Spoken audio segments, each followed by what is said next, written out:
Okay, now I'll get to another post. Let me talk, and hopefully I'll post this video.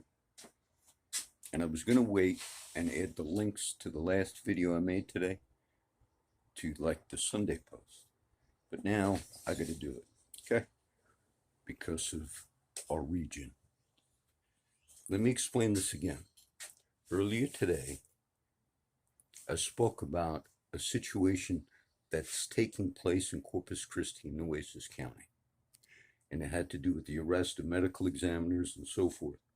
Now I want to explain to you the normal procedure in a homicide investigation, which did not take place in this case. If my wife was found dead and you call the proper authorities and then my wife is taken in, she's found dead.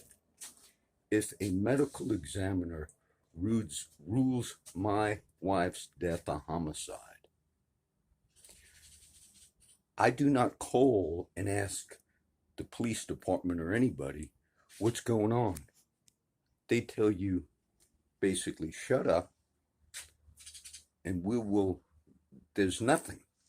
When the PD or a law enforcement office is investigating a homicide, they do not tell the husband, if he's presumed to be a suspect in the case, anything. The ruling of a homicide then launches a homicide investigation. And I would not have the privilege to personally contact the DA after it was ruled a homicide and say, can you take another look at this? That would take place after my arrest. Then I would be bonded out if I had the cash for a homicide investigation. And then as the defense and the prosecution proceed, you can hire your defense to request, we want another autopsy. But all that takes place after the investigation. You do not do that before the arrest. I do not have the privilege, you do not have the privilege as a citizen of the city to be informed personally, we ruled your wife's death a homicide, John. No. They are silent until the arrest is made. Okay? That's how you do it. Now, there's a reason I had to do the update. But let me say, the history of 25 years out here, the history of many murders that have occurred, deaths and so forth, it's very sad in this region. Just the general history is we live in a sandy area. And because I have a lot of friends over 25 years with the past, over the many, many years, that, shallow graves have been dug all over. And I don't have a particular one I can tell you, but they're dug ahead of time. This is what, I knew from my friends. And so when they're dug, it's because there's going to be a hit. Gangs carry out hits. People are very familiar with all of this. I grew up in New Jersey. But the predominance of it, New Jersey was famous for a bridge. I actually took my kids on the tour in New York City on the ferry. That video is on YouTube years ago. And as we went under one of the bridges, not the George Washington Bridge, but the East Harbor of, well, I forget the name, but the bridge was famous because the mafia used to dump the bodies with the cement feet, shoes, which was real, and they dumped them under that bridge. And I thought it was interesting that as the tour lady who was on that ferry, as you went under the bridge, she mentioned that was like part of the thing. So sadly, the history of crime, gangs, and hits and murders is predominant throughout history. I live 100 and something miles from Mexico, and I just would tell you this. the corruption, meaning the hits that have gone on for years and years, and that I wonder how much these local officials know about all of that. That's what I wonder. I wonder why, if a citizen would make a open complaint, and then he'd be visited by a group of motorcycle people that more than likely were a particular name, that our DA himself is openly a member of that group. That is an astounding thing to me, which is the Caballeros. And the local police have designated the group that Mr. Gonzalez is a member of as a gang. And how did our local media deal with that when this came out in the public? They basically let it slide and said, he says they're just a motorcycle group. And when he had these interactions at times, you could tell, you better be careful, meaning they'll go after you. Now, how many hits have been carried out, I don't know. But that's what you have in this region of the country. So let me make it clear. You've arrested 3 people on this medical thing. And there's no accountability by this media and asking Mr. Gonzalez, what was the procedure where the officer, the husband of the dead woman who was ruled a homicide, why was there no arrest after ruling of a homicide?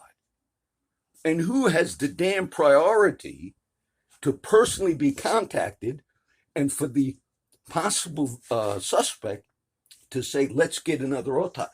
None of that takes place in civilian society where there is a possible homicide and it's ruled a homicide. So what you did here, we need to know. Now, I found out today that another candidate out of Austin, Texas, just took the position. And it's interesting, the local media put that in the media right after I made the video. I saw it in the media. I'm not saying they did it but there was another candidate in Austin after the other guy turned it down. Now, what we should ask this new medical examiner, as soon as you get here, look into this case. Find out what went on. What was the procedure? You local media, it's a disgrace. You called out Sheriff Cooper once, Sheriff Hooper, former with PD. And you called him out because supposedly Sheriff Hooper, who's white, at one time was a member of one of the Oath Keepers, whatever it was. But there was no accusation of any criminal activity with Sheriff Hooper. But the Calder Times put a big thing out and said, what does this mean? But you had a present sitting DA, Mark Gonzalez, a present member of a gang designated a criminal organization by the PD, and he's been a member of the Caballeros for the last 4 years. And you never once ask, what does that mean that you have an actual person in the DA's position, a member of the gang? Instead, you promoted left and right, and you would cover up for murder. You would cover up for murder. And my friends that have been here for many years, most people that know this region know I'm straight up. But the people that I was affiliated with as friends were primarily Anglo. And there's names for those types of groups. And I had a doorbell ring by not an Anglo. This place is corrupt. And if you have Caballeros contacted by a member of their group, possibly the DA, and said, go pay a visit, what corruption you have. What corruption if that goes on. And you cover it up. And you've done it multiple times. So this would be the update video for the question we have. And KRS, you said you didn't want to cause damage, and I understand that. But this was not done right. Any one of you or me, if your wife was found and ruled a homicide, you would not personally be able to talk to the DA before charges and arrest was made and then say, let's look at it again. Let's send the body somewhere else. And all of that was done under the covers. Okay? So for those that are not familiar with this area, it is corrupt to the core. This area is corrupt to the core, okay? And I was forced to make this video.